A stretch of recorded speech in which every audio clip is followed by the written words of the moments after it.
Most people think that people who love staying at home are boring, antisocial, or afraid of life. They assume something must be wrong, a lack of ambition, confidence, or social skills. But psychology tells a very different story. Liking to stay at home has very little to do with weakness. In many cases, it's a sign of emotional regulation, self-awareness, and control over stimulation. People who love staying at home aren't running away from the world. They're choosing an environment where their nervous system can finally slow down. And once you understand why this happens psychologically, you'll realize it's not about hiding, it's about balance. Modern life is loud. Constant notifications, endless social expectations, noise, movement, opinions, comparisons. Every environment sends signals to your nervous system. Crowded places demand reaction. Social spaces demand performance. For some people, this constant stimulation becomes exhausting. Psychologically, people who love staying home often have a lower tolerance for excessive stimulation, not because they're fragile, but because their brains process more information at once. Their mind doesn't ignore noise, it absorbs it. Home becomes the one place where the brain doesn't have to stay alert. No scanning, no adapting, no emotional guarding. At home, the nervous system shifts from survival mode into recovery mode.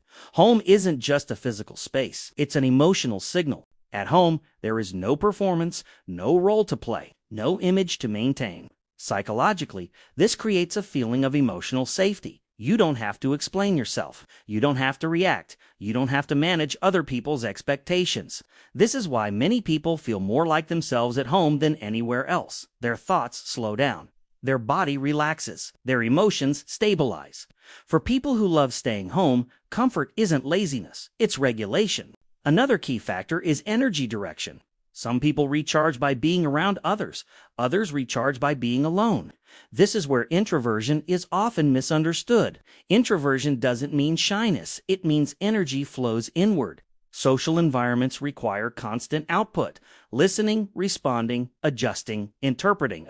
For introverted or reflective people, this drains energy quickly. Staying home allows energy to be invested inward into thinking, creating, resting, or simply being present. That's not isolation, that's recovery. People who love staying home often value depth over novelty. They don't need constant excitement to feel fulfilled.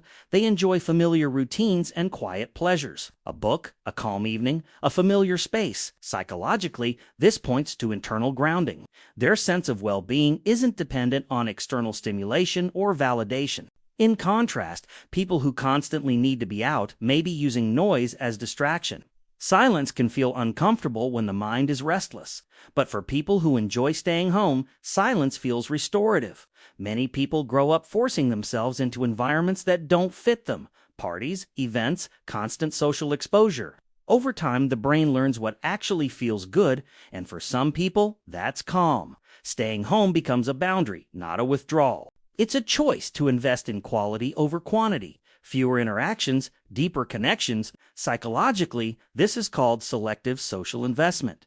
They don't reject people. They choose alignment. So if you love staying at home, there's nothing wrong with you. You're not boring. You're not missing out. You're listening to your nervous system. In a world that constantly pushes noise, speed, and exposure, choosing calm is often a sign of strength. Sometimes, the healthiest place to be is exactly where you already are.